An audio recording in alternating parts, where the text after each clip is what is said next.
Cold Case, an Angelica Dale Mystery by P.K. Armstrong. Chapter 29. The evening was spent at the Rolands with no tension. I had calmed down, and Jacob and Daniel were sufficiently subdued. We all curled up after twice-baked potato soup, homemade bread, and gourmet club sandwiches, and watched an end-of-the-world sci-fi movie. Daniel and I sat companionably on one of the couches. I spent the early morning hours after a good night's rest piecing together the timeline of events and making a list of who I wanted to invite for the big reveal. The cold and snow prohibited me from going on a late afternoon Sunday run, so I opted for a drive. The streets were cleared of snow and ice, and I drove aimlessly, at least I thought it was aimless. I stopped at a traffic light and realized in the next block was Christopher's old high school. He had driven Violet and I past it when we visited his family one weekend. The two-story limestone building still served the small community well, although more modern buildings had been added like a library and gym. Set in a large block empty of other structures, there was plenty of room for the football field which spread out to the west of the campus. I pulled into the parking lot, observed by a large man on the steps who stopped and watched. Clad in winter boots, a thick sweater, and jeans, he came out to greet me. I rolled down my window. "Hello there," he said heartily, and his voice boomed. "Are you lost?" When glancing at his size, one expected him to be a bit intimidating, but his jovial air was inviting. "No, not in the typical sense. I just need to blow some cobwebs out of my brain and remembered my boyfriend went to school here." I got out of the car and extended my hand. "I'm Angelica Dale, private investigator. I'm in town working on a case." He shook my hand vigorously. "I'm Dan Schmidt, principal." He cocked his head at me and then smiled kindly. "Would you like to come in for a tour?" "Actually, I would," I replied. I got out of the car and followed Dan up the brick steps into the building. I think one always feels the same when entering a school, whether their own or someone else's. Memories of clubs, varsity sports, cheerleaders, the geeks, the rockers and smokers, crushes, alliances, and grudges always flood the senses. I stared at the walls cluttered with posters for food drives and dances in between the brass impressions of the school's early founders. Next were the glass cases with the team trophies and photos of young people grinning with pride from their accomplishments. I had an overwhelming sense of sadness and teared up a little. Maybe this wasn't a good idea.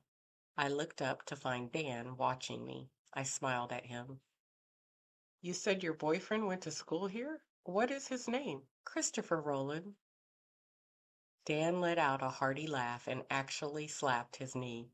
"Christopher Roland!" he shouted. "No way! I coached him in freshman and varsity football. He was the player to beat every time he got on the field." He laughed and shook his head. "He's a cop now, out in Fillmore, isn't he?" "Yes, a very good one," I said proudly. Dan nodded. "I wasn't surprised he didn't play professional ball. He didn't have the passion for it." "Still don't. I have different passions nowadays." I whirled around to see Christopher leaning against the doorway that led to the front entrance. My heart fluttered and my stomach flipped upside down. I completely forgot about Dan and moved toward Christopher, as if I was on a wheeled platform in a music video. I stopped just within his reach. "It's like a dream. I can't believe you are here," I whispered. That explains why I'm a bit underwhelmed by your response." He flashed that irresistible smile he gave when he knew he was about to get his way. He lowered his voice. "If you move closer, I could prove to you I'm a real live breathing man." I jumped the remaining distance right into his arms and laughed as he held me close. The tension I had been holding over the past day slowly released. He kept one arm around me and reached out with his other. "Good to see you, Coach." The two men shook hands. I ducked my head in closer to Christopher, and Dan could sense my embarrassment. Hey, Angel, would you like to see the new library? I nodded, and he led us down another hallway into the large room. He opened the door with a grand gesture, and I stood in awe at the high ceiling with windows and glass walls. It instantly reminded me of another building. Was it designed by the same architect that designed the museum? I asked. Dan nodded. Yep, sure was. He looked about him, satisfied. Amazing ambiance, right? I'll leave you two to explore for a bit. Come by my office to say goodbye. He discreetly exited and left us alone. I had dropped Christopher's hand when we entered the library, so I turned back to him and then discovered he was watching me carefully. Christopher, why are you here? He closed the distance between us and took me in his arms again. I didn't like how you sounded last night, so I got up and around this morning and drove in. He gave me a secretive smile. I would have been here 2 hours earlier, but someone found out I was coming and took forever to get ready.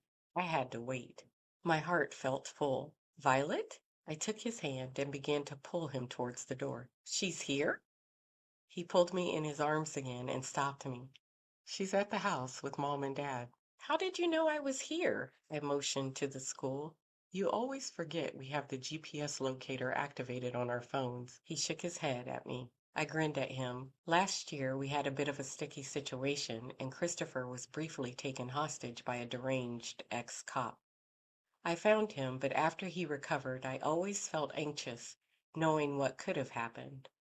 When I became a full-time mom, I told him that it was important to me that he, Violet, and I always knew where the others were in case of an emergency. We very rarely used it, just when we wanted to make sure everything was okay.